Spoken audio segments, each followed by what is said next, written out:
In a galaxy where alien warriors train for decades, one human steps onto the combat floor. With nothing but basic Earth drills, the twin suns over Virell Prime cast their golden light across the Academy's towering halls. Every morning, the parade grounds echoed with the clash of weapons, stomp of boots, and the sharp barks of drill instructors. Here in the galaxy's most prestigious military school, warriors from 42 alien species honed their skills. They came from everywhere: the ice moons of Akrill, the deep ocean kingdoms of Salura, the sand empires of Drath. Each cadet carried the pride of their homeworld and the fighting traditions of their people. They were the best of the best, and they all knew it. Which was why, on this particular morning, when a human cadet's name appeared on the training roster, the entire academy erupted into whispers. Earth. One green-scaled reptilian cadet muttered, his slitted eyes narrowing. Do they even have a military? A six-eyed insectoid cadet clicked her mandibles in amusement. I've heard their battles are just shouting contests. And music. Laughter rippled through the rows of armored bodies. No one took it seriously. Humans were traders, explorers, musicians, not warriors. In all recorded galactic history, Earth had never been part of a major war, but in the corner of the hall, standing with his hands behind his back, was Hfy Voss, one of the very few human cadets in the academy. His uniform was crisp, his stance relaxed, and his expression unreadable. He didn't speak. He didn't rise to the bait of the whispers, or the occasional mocking glance. He just watched the head instructor entered. A hush fell over the room. Commander Krall was a legend, even among the most hardened alien veterans. His scales were scarred from plasma burns. His right arm was an advanced cybernetic replacement, a trophy from a war most of the cadets had only read about. When Krall walked, his heavy boots made the floor tremble. He scanned the room with eyes like cold steel. Today, he rumbled, we are honored with a demonstration. His gaze fixed on Hfy. Cadet Voss of Earth will present combat techniques from his homeworld. More chuckles. One Drath warrior even rolled his eyes. Krall's tail lashed against the floor. Silence. This will be recorded across the academy. Every move, every word. He stepped closer to Hfy, lowering his voice so only the human could hear. Understand this, cadet? If you embarrass yourself, you embarrass your species. You embarrass me. That will not end well. Hfy didn't flinch. He simply smiled, a calm, almost playful smile. I understand, Commander, he said softly. But I think it's them who should be worried. The combat floor was a massive circle of polished alloy, its surface covered in faint scorch. Marks from years of training duels. Energy barriers shimmered around the edges to protect the audience. Cadets from every species crowded the stands, their voices a low hum of curiosity and disbelief. Krall's voice boomed through the arena speakers. Cadet Voss, begin. Hfy stepped into the center of the circle. No weapon, no armor, just the standard cadet uniform and a pair of worn combat boots. He bowed slightly, a gesture unfamiliar to most aliens, and then took a simple stance.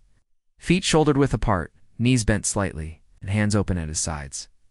It looked unimpressive, the crowd murmured. Is this a warm-up? Maybe he's meditating. That's not combat. That's stretching. Hfy ignored them, began to move, slow, steady, controlled. Shifting his weight from one foot to the other, raising his arms, rotating his shoulders, sliding forward in short, precise steps.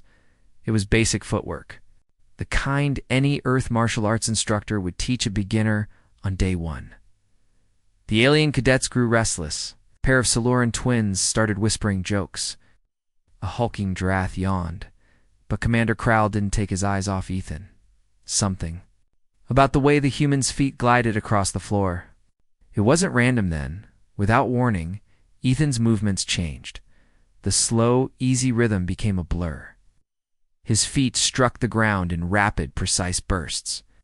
His hands cut through the air in sharp arcs, each motion flowing perfectly into the next. The shift was so sudden, It made several cadets sit up straighter. The sound of his boots on the alloy floor echoed, like drum beats, a rhythm that seemed to pulse through the arena. One insectoid cadet tried to mimic his steps, and within seconds, stumbled sideways, collapsing onto the floor in embarrassment. The crowd's laughter stopped. Kral's cybernetic fingers flexed. His instincts sharpened over decades of war told him something unsettling. This human wasn't just moving fast. He was moving with intent. Every step, every angle, every slight tilt of the head was calculated. Ethan stopped suddenly, standing perfectly still, not even breathing hard. The arena was silent now. Finally, he looked toward Kral. Ready for the first test, Commander? Kral's tail flicked once. Very well, he said. His voice was calm, but his mind was racing. Jex Vera, step forward. A ripple went through the crowd. Jex Vera was the Academy's fastest fighter, a four-armed insectoid with chitin armor that shimmered under the lights. His reflexes were legendary. He could snatch plasma bolts from the air. Jex stepped into the arena, towering over Ethan. His mandibles clicked in amusement. Try not to fall too fast, human. Kral raised his hand. Light spar. First to land a clean hit wins. The barrier field hummed louder. Begin. Jex moved first, a blur of motion for arms striking from different angles at once. Ethan's body shifted only slightly. His left foot slid back, his torso twisted, and his right hand flicked forward. A single, precise strike. 3 seconds. Later, Jex was lying on his back, staring up at the ceiling, all four arms twitching. The arena erupted into shocked gasps. No one saw the move. Not even the recording drones could track it in real time. Kral's eyes narrowed. His claws tapped against the railing. He had seen thousands of fighters, from the Blood Duel champions of Drath to the Stormblades of Zyrak. But this was different. Ethan stepped back to the center of the circle, still calm, still breathing evenly. Shall the first continue, Commander? Kral didn't answer immediately. He was busy replaying the scene in his mind, searching for the flaw, the trick. But there was no trick, just a human, performing a basic drill. They thought he was stretching. Then the room went silent. The arena was still buzzing from Jex Vera's defeat. 3 seconds. That's all it took for the human to floor the Academy's fastest fighter. Some cadets were muttering excuses. Maybe Jex slipped. Maybe the human cheated. Maybe the lighting threw off Jex's depth perception. But deep down, no one really believed that. Jex himself sat at the edge of the combat floor, rubbing the joint in his upper right arm, eyes narrowed. What was that? He whispered to himself. How did he? Commander Kral silenced the noise with one sharp command. Form ranks. The demonstration is not over. The cadets obeyed instantly, filing into orderly rows along the arena's perimeter. In the center, Ethan Voss stood completely still, hands resting loosely at his sides.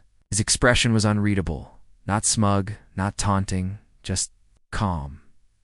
Kral's voice echoed, Cadet Voss, continue. Ethan nodded. This next part, he said, his voice carrying easily in the quiet room, is something every human combatant learns on their first day of training. We call it a warm-up drill. But it isn't just to stretch muscles, it's to sharpen the mind. His words made a few cadets smirk. A warm-up? After that fight, he began slowly. One step forward. God? His foot landed with a soft, deliberate tap. Another step. His weight shifted. His arms rose into a loose guard. The movement was smooth, almost too smooth, like water flowing over glass.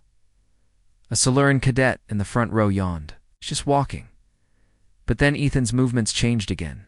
Steps shortened, hips rotated with each pivot. His upper body leaned forward, then back. Each transition fluid and seamless. A soft rhythm began to emerge. Tap, slide, tap, slide. Hands rising, lowering, cutting arcs through the air. At first it looked like some strange dance. But as he picked up speed, the cadets began to notice something odd. Every shift of his weight placed him at an angle no one could directly strike from. Every pivot brought him into a position of advantage. His arms never crossed his body in a way that could slow him down. They were always ready to block parry or strike. It was like watching a predator circle its prey before the first pounce. One insectoid cadet, curious, stepped forward into the arena. Permission to join the drill? Crowl raised an eyebrow but allowed it. Go, the insectoid. Tall, thin, with segmented legs, tried to match Ethan's footwork. For 3 steps, it seemed to work. On the 4th, its balance slipped. One foot caught the other. It crashed to the floor with a clatter of chitin. Laughter rose from the crowd, but quickly died when Ethan didn't even glance at the fallen cadet. He simply kept moving, his pace increasing. Now his feet were striking the alloy floor faster. The tap-tap, ringing like a war drum. His arms snapped forward, elbows cutting the air, and dropped low into sweeping arcs that could break a knee or take out an opponent's balance. Cadets leaned forward in their seats. The simplicity was deceptive. There was no wasted movement, no flourish. Every motion was practical, lethal, and terrifyingly efficient. Without warning, Ethan froze mid-step. His head turned slightly toward the stands. His gaze swept the room like a scanner. A few cadets shifted uncomfortably. It felt wrong. It's like he could see them, not just physically, but in a way that reached deeper, reading their posture, their breath, the slight twitch of their muscles. Then he broke the silence. This drill, Ethan said, isn't about hitting harder or moving faster. It's about seeing before it happens. The murmur started again. Seeing. To prove his point, he gestured toward the insectoid cadet still rubbing his knees from. The fall? You stumbled because your 3rd step was too long. I saw it before your foot touched the ground. Your balance shifted 3 degrees too far left. I didn't even have to think about it. The insectoid blinked in surprise. I didn't even notice that. Ethan's smile was faint. Exactly. Crowl stepped closer, his tail swaying. He was starting to realize what this human was really showing them. It wasn't strength. It wasn't raw speed. It was control, the kind that came from countless hours of repetition until body and mind moved as one, and in a fight. Control could be deadlier than any weapon. But Crowl wasn't ready to admit that aloud. Instead, he called out, Cadet. Voss. Let's test your theory. Ethan straightened. Name the challenge, Commander. Crowl's eyes swept the ranks before settling on 3 figures. You, and you. Arena floor. Now. The chosen cadet stepped forward. Ralcor. A massive Drath warrior with arms like steel cables. Fenra, a feline Ziari, with razor-fast reflexes and claws to match. Drinvok, a squat, heavily armored brute from the gas-mining world of Morith. Together, it represented speed, strength, and resilience. The crowd leaned in, eager to see the human crushed under a triple assault. KRRL spoke into the arena mic. Rules. The human must avoid all strikes for 30 seconds. If he's touched, he loses. Begin. The 3 moved in instantly, spreading out to surround Ethan. Ralcor came from the left, claws extended. Fenra darted low from the right, moving almost too fast to see. Drenvok charged straight ahead like a living battering ram. Ethan didn't move until the very last moment. 1 step back, pivot left, slide right. In the space of a heartbeat, he slipped between Ralcor's claws and Fenra's swipe. Using Dren's charge as a shield to block the others, the crowd erupted. The human had passed through a 3-pronged strike without a single hit landing. The attackers tried again. And again. Every time, Ethan moved just enough, a shift. Of weight here, a lean of the shoulder there, to make their blows miss by inches. To the untrained eye, it looked like luck. To anyone paying attention, it was something else entirely. The human wasn't reacting.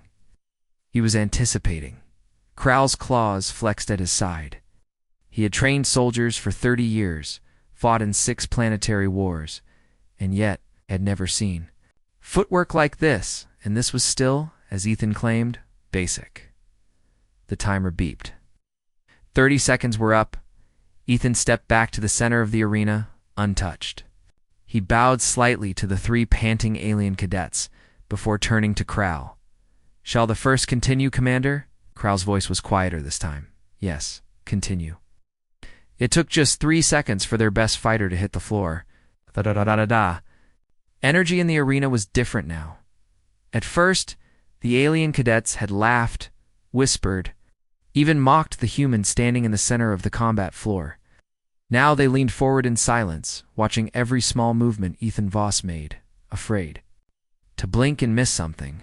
3 elite trainees had just failed to land a single blow on him in 30 seconds. The laughter was gone. Now there was only curiosity and unease. Commander Krail had seen enough of warm-ups and movement drills. The next stage would strip away the theory. It was time to see what this human could do when a real opponent came. At him, with full intent to strike, Krau's voice boomed through the arena. Jex Vara, front and center. The crowd stirred. Jex Vara was the pride of the Academy's 3rd year, a 4-armed insectoid fighter from the Cathera colonies. With chitin armor so dense it could deflect training plasma bolts, his speed was unmatched, his reflexes terrifying. Jex stepped forward, all 4 arms flexing. His mandibles clicked in anticipation. "Commander," he said, bowing briefly. Then he turned his 6 black eyes toward Ethan. "You won't last long." Ethan simply smiled. "We'll see." Krau set the rules. Light spar. First clean strike ends it. Both combatants will start on my signal. The arena's energy barrier pulsed, sealing them in. The crowd fell into hushed silence. The only sound the faint hum of the containment field. Jex lowered into his stance. 2 arms forward, 2 held back for counter strikes. Ethan didn't move much at all, just shifted his weight slightly onto his back foot. His hands relaxed. The stance looked too open, too vulnerable. The alien cadets exchanged glances. Was he underestimating Jex, or just foolish? "Begin." Exploded forward in a blur of motion. His lower arms lashed out low, sweeping for Ethan's legs, while his upper arms came down in a heavy cross-strike aimed for Ethan's head. The move was fast. So fast, most of the crowd lost track of his limbs halfway through. Ethan moved once. Just once. A subtle pivot of his right foot. His torso turned slightly. His lead hand snapped forward in a short, sharp motion. The sound was faint, a soft tap of palm against chitin. But the effect was immediate. Jex froze mid-strike, his forearms locking up, his knees buckled. A second later, his body hit the alloy floor with a heavy thud. Gasps rippled through the arena. The match had lasted less than 3 seconds. Crow's tail twitched. "What did you do?" he demanded. Ethan calmly stepped back, giving Jex space to recover. "Basic principle," he said. "You don't have to block everything. You just have to touch the right point at the right time." Jex groaned, sitting up slowly, rubbing the joint where Ethan's strike had landed. "That wasn't strength," he muttered. "It was. Like my whole body stopped listening to me." Ethan nodded. "Nerve disruption. We train it on Earth." This was one of the simpler ones. A wave of murmurs passed through the crowd. Nerve disruption wasn't unknown in galactic combat, but it was rare. It usually required complex weapons or specialized tech. The idea of doing it with a bare hand in the middle of a high-speed fight was almost unheard of. KRRL narrowed.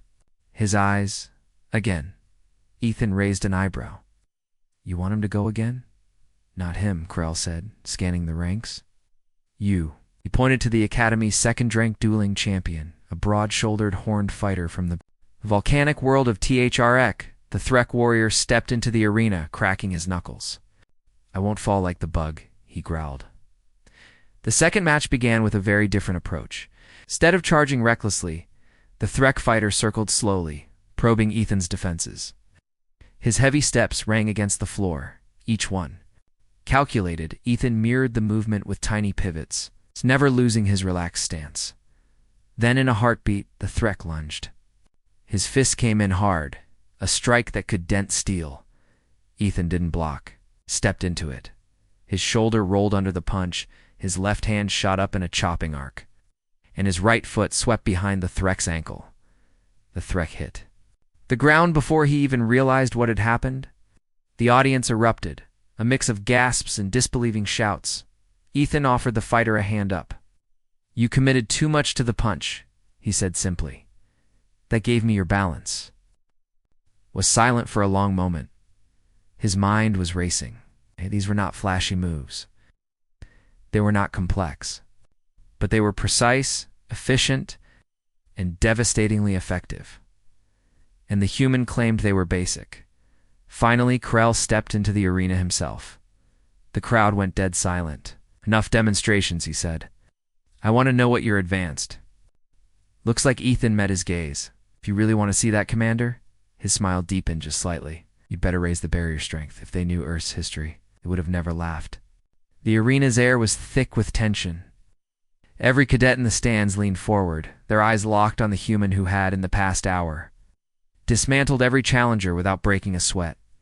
Ethan Voss stood calmly in the center of the combat floor, his breathing steady, his posture as relaxed as if he'd just finished a morning jog. To anyone who didn't know better, it looked effortless. To those who had fought him, it was terrifying. Commander Krell had seen enough fighters in his life to know when someone was hiding something. The human's control, the way he anticipated every attack, the surgical precision of his movements. None of that came from casual training. This wasn't just skill. It was the product of generations. Krl stepped forward, his heavy boots echoing in the silence. "Cadet Voss," he said slowly, "you've shown us your drills, your techniques. But where does it come from?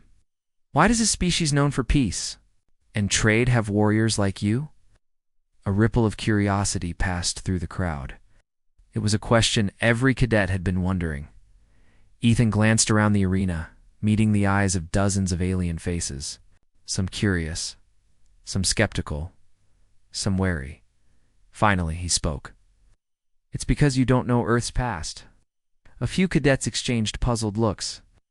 Everyone knew Earth's record: small planetary conflicts, trade disputes, the occasional border skirmish, nothing major. The Galactic archives had no record of humans in large-scale wars. Ethan's voice was calm, but there was a weight to it now. "The history you've seen, the files in your archives, is incomplete. Maybe by accident, maybe on purpose, but Earth has seen war on a scale most of you can't imagine." He began to pace slowly as he spoke, his footsteps echoing. "Thousands of years ago, before we joined the galactic community, humans fought each other. Entire nations, millions strong, went to war over land, resources, beliefs. Our wars weren't fought on single battlefields. They covered continents. They lasted years, sometimes decades." The cadets listened in silence now. No one was laughing. "We fought in deserts, in frozen tundra, in jungles, in cities. We fought on mountains, across oceans, and eventually, in space, we learned to adapt, to fight anywhere, against any enemy. Every time we thought we'd seen the worst, the next war proved us wrong." Krell's eyes narrowed. "You're telling me your people made war on themselves for centuries?" Ethan nodded once. "And each war made us better at it. Faster, smarter, more dangerous." A feline Zyari cadet in the front row tilted her head. "Why? Why would you keep fighting each other?" Ethan stopped pacing and looked at her. His expression was unreadable. "Because survival wasn't guaranteed. On Earth, if you were weak, you didn't last. If you didn't adapt, you died. The ones who survived passed on what they learned. Over thousands of years, those lessons became instinct." Stepped back toward the center of the arena. "That's why you can't read me when I fight. Why you can't predict my next move. You're watching the distilled instincts of countless generations who fought to stay alive." The room was dead silent. Even the faint hum of the energy barrier seemed distant. Ethan let the silence hang for a moment before continuing. "You've heard of the Battle of Lighton's Gate, haven't you?" A few cadets nodded hesitantly. It was a historical footnote in Galactic archives, a minor pirate skirmish quickly resolved. Ethan's voice hardened. "Your records say a pirate fleet of 10,000 ships attacked an unarmed human colony. They say the pirates were driven off by an allied relief fleet. That's not true." He let that sink in before speaking again. "There was no relief fleet. It's just 300 human defenders. 300 against 10,000, and they held for 6 days. Gasps and murmurs filled the stands. Kral's tail twitched. That's impossible. Ethan's eyes locked on his. No, Commander. It's war. And war is something humans understand better than almost anyone. A cold unease settled over the cadets. This wasn't the image of humanity they'd been taught. They'd been told Earth was soft, peaceful, inexperienced.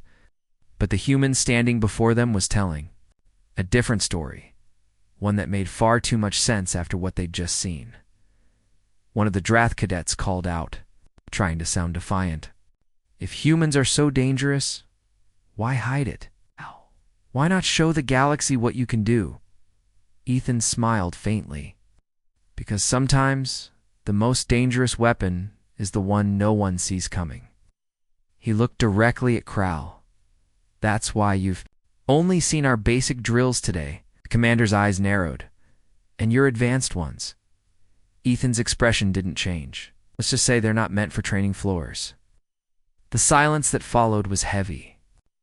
The cadets shifted uneasily in their seats, each of them trying to imagine what could be more dangerous than what they'd already witnessed. KRRL broke the tension. Tomorrow, he said, you'll show us more? Ethan simply nodded. Tomorrow. The crowd filed out. Whispers spread through the academy's halls. No one laughed at the human anymore. They weren't sure they wanted to see what tomorrow would bring, in the shadows above the arena.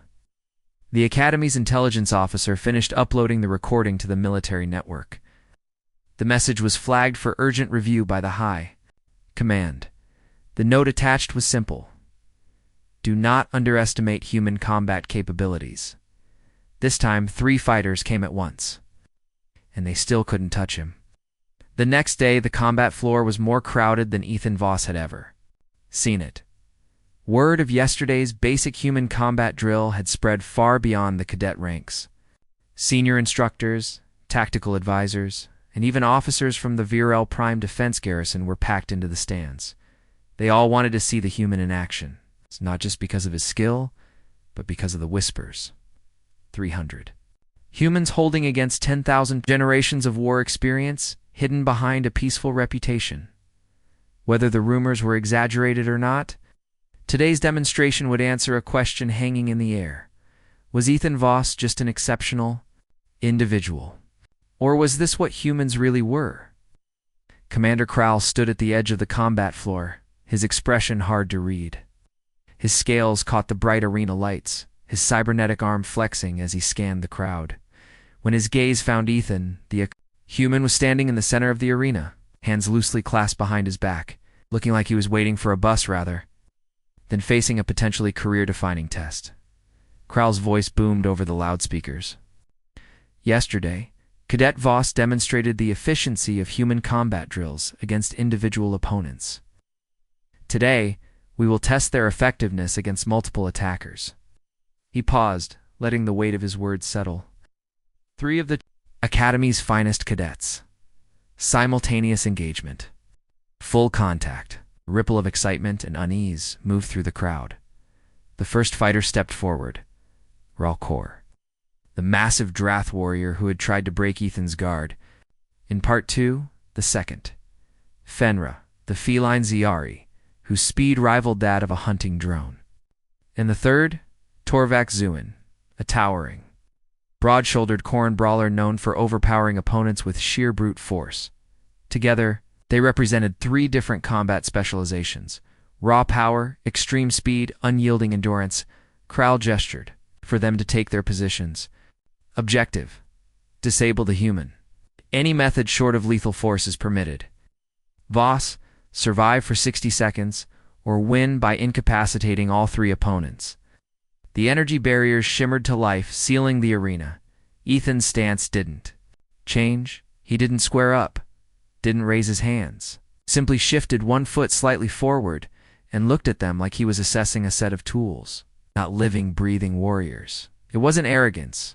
It was calculation. KRRL's hand dropped. Begin. They moved as one. Fenra darted in first, claws slicing through the air in a blur. At the same instant, Virell came in from the opposite side, his massive arms swinging like wrecking balls. Torvak Zuin stayed back for a half second, timing his charge to hit Ethan as the other two drove him toward the center. Ethan's first movement was so small it almost went unnoticed, a single sidestep. Fenrir's claw passed an inch from his chest. He leaned just enough to let Virell strike pass by harmlessly, his body brushing against the Drath's arm without losing balance. Before Virell could recover, Ethan's palm flicked forward. Not a full strike, just a sharp tap against a nerve cluster near the shoulder. The Drath's arm went limp. Fenrir tried to capitalize, spinning into a low sweep aimed at Ethan's legs. But the human stepped back at the exact moment Torvak's charge thundered in, letting the two collide. The impact sent Fenrir tumbling, her claws scraping sparks from the alloy floor. Torvak stumbled, but kept his footing barely. Ethan moved. Again, weaving through the chaos like he'd choreographed it in advance. Every motion put one attacker in the path of another. Every pivot turned their numbers into a disadvantage. The crowd began to murmur. This wasn't just speed. It was positional control, the ability to manipulate a fight so the enemy fought themselves. 30 seconds in, Fenrir was back on her feet, her ears flat, her eyes locked on Ethan. She and Virell exchanged a quick glance, the kind of silent coordination that only came from years of training together. This time, they attacked from a high-low pincer, while Torvak moved in from behind. Ethan had nowhere to go. At least that's what they thought. At the last possible moment, he dropped into a deep crouch, twisting his torso. Virell's overhead strike hit Torvak's shoulder instead of Ethan. Fenrir's low sweep cut across. Empty air. Ethan came up out of the crouch with a short, explosive movement, an elbow strike to Fenrir's sternum that knocked the wind out of her. Ow! She staggered back, gasping. Virell roared in frustration and charged. Ethan pivoted, hooked the Drath's leg with his own, and used the alien's momentum to send him crashing to the ground. Torvak moved in again, but Ethan was already stepping aside, letting the Corran's bulk carry him past. As Torvak stumbled to stop his own charge, Ethan placed a precise strike at the base of his neck. Torvak dropped to one knee, his muscles refusing to respond. Silence fell over the arena. All three attackers were down, winded, disabled, or struggling to regain control of their own bodies. The timer still showed 0:14 remaining. Ethan turned to Crow, his breathing still calm and steady. Was that enough demonstration, Commander? Krell didn't answer immediately. He was studying the positions of the fallen fighters, replaying every movement in his mind. Finally he spoke, his voice low. You weren't fighting them, Ethan. Tilted his head. What do you mean? Krell's eyes narrowed. But you were fighting the situation. You turned them into obstacles for each other. You never once committed to a prolonged exchange. That's battlefield thinking. Ethan smiled faintly, and that was still basic. The crowd's whispers grew louder. The disbelief from day one was gone. Now the question on everyone's mind wasn't whether the human was dangerous, it was how dangerous. Krell's gaze hardened. Tomorrow, you face me. The arena erupted into cheers and gasps. No cadet had ever been challenged by Commander Krell in a public match. Ethan simply nodded.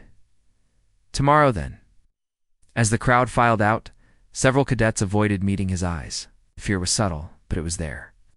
And somewhere deep in the Academy's administrative wing, the High Command reviewed the latest combat recordings and began rewriting their threat assessment protocols for humanity. The drill wasn't about fighting. It was about something far more dangerous. The day of the final demonstration began with a strange tension in the Academy. The usual chatter in the mess hall was gone. Even the rowdy Droth cadets ate in silence. Everyone knew what was coming. Cadet Ethan Voss versus Commander Krell. Commander Krell was more than just the head combat instructor of Virell Prime Academy. He was a decorated war veteran, survivor of the siege of Hfy, the kind of fighter who could stand in the middle of an artillery barrage, walk out of the dust, and still have enough breath to bark orders. And now, he was going to fight a human who claimed his basic drills could beat the galaxy's best.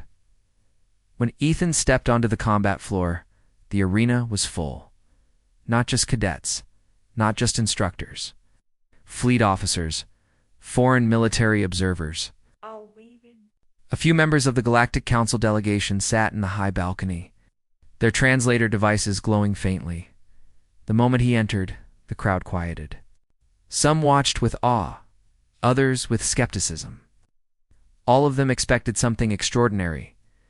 KRRL was already in the arena, standing perfectly still, arms crossed. When Ethan approached, the reptilian warrior finally spoke. "Yesterday you turned 3 of my best into each other's weapons. Today I'll give you no such advantage. There will be no mistakes, no missteps, no openings." Ethan gave a single nod. Understood. The energy barrier hummed to life. Krell lowered his arms, and for a moment, the silence was absolute. Then, without warning, he struck. Krell moved faster than any cadet. One moment he was 5 meters away, the next he was in Ethan's space, his cybernetic arms slashing in a diagonal strike that could have crushed a lesser fighter's ribcage.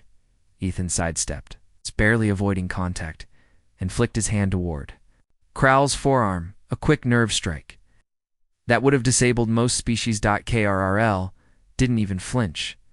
The veteran countered instantly, lifting his massive body into a spinning tail sweep. Ethan leaped, clearing it, landing lightly on the balls of his feet. But Krell was already pivoting again, driving a heavy punch toward the human's chest. The blow stopped centimeters away. Not because Krell missed, but because Ethan had stepped inside the arc.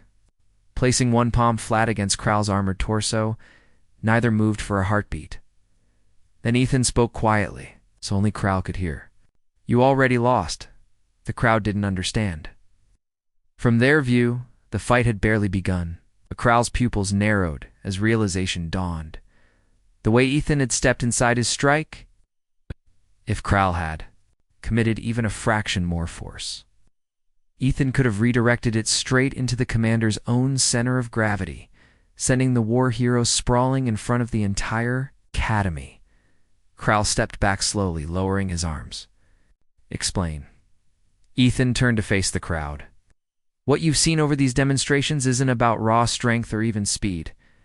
It's not about winning in the moment." He let his gaze sweep over the rows of cadets. "It's about reading.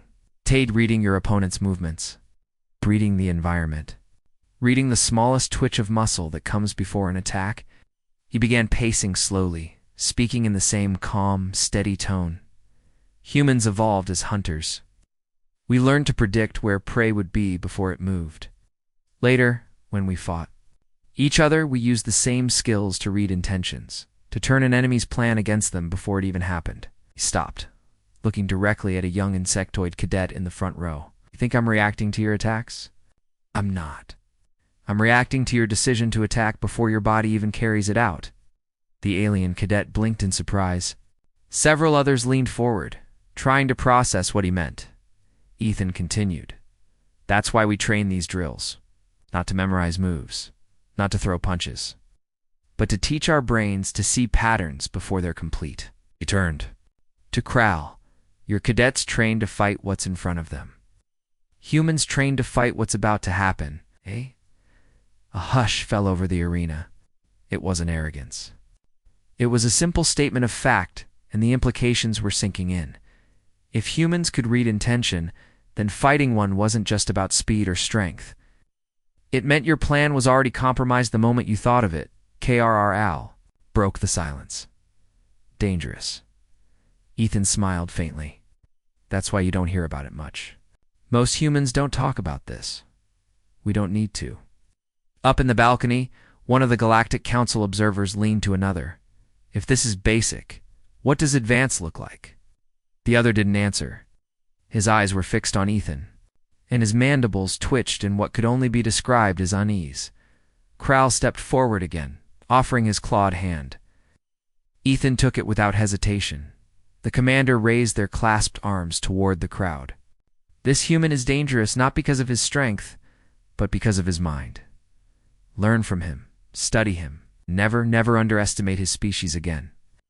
The arena erupted into noise, some voices cheering, others murmuring.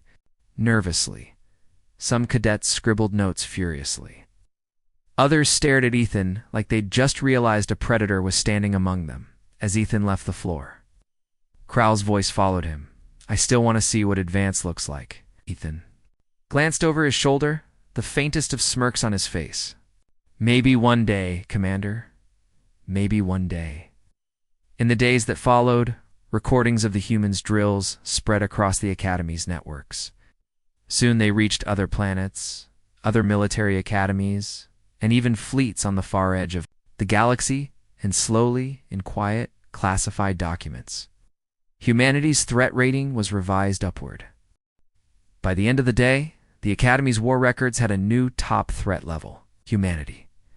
3 days had passed since Ethan Voss had stepped off the combat floor for the last time. The halls of Virell Prime Academy hadn't been the same since. Cadets, from species that had never spoken to each other before, were now crowded together in practice rooms, replaying footage of the humans' basic drills frame by frame.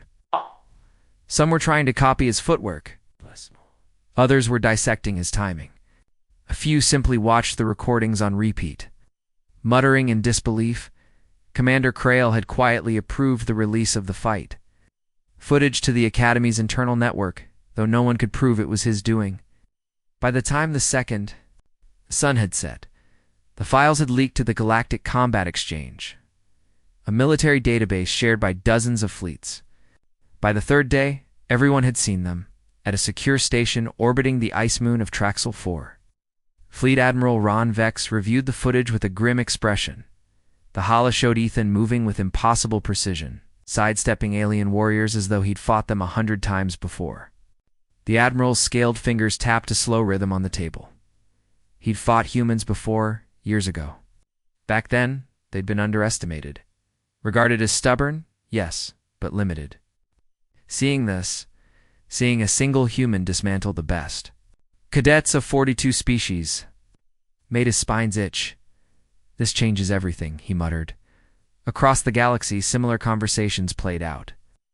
Generals and intelligence officers called emergency meetings. Training regimens were reviewed. In some places, quiet orders went out to begin monitoring human military programs.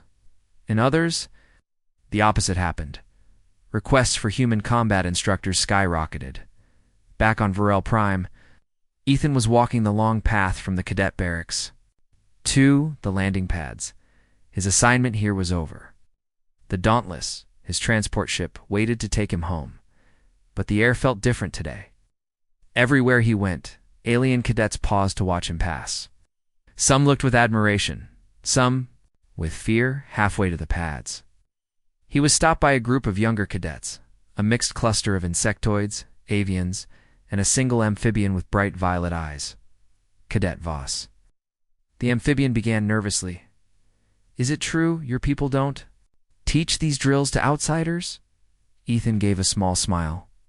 Some things we share, some things we keep to ourselves. Why? An avian cadet asked, tilting her head. Ethan didn't break stride as he answered. Because sometimes knowing too much about a predator is the only way to survive it, and sometimes it's the reason you don't. The group fell silent. At the landing pad, Commander Krale was waiting. The massive reptilian warrior stood with his arms folded, his expression unreadable. You've caused me problems, Krale said flatly as Ethan approached. Ethan raised an eyebrow. Problems? My cadets no longer sleep. They stay up half the night practicing your drills. Some can't eat without trying to mimic your stance. Even the instructors are stealing the footage for their own lessons. Ethan shrugged lightly. Sounds like progress to me. Krale's golden eyes studied him for a long moment. Then, in a low voice, meant only for Ethan, he said, The Council's Defense Division has already raised your species threat classification. Level 6. Ethan's brow furrowed. And before. Level 3.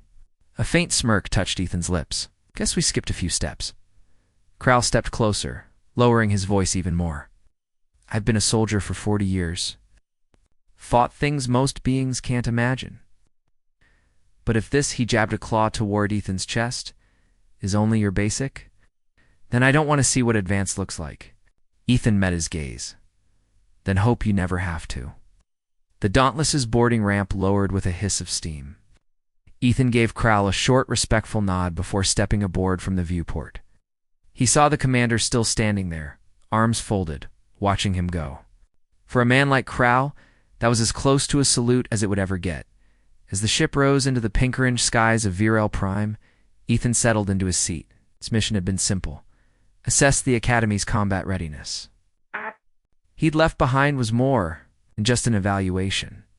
He'd left a seed, one that would grow in the minds of every cadet who'd seen him move, every officer who'd studied the footage, every strategist now rethinking what they knew about humanity.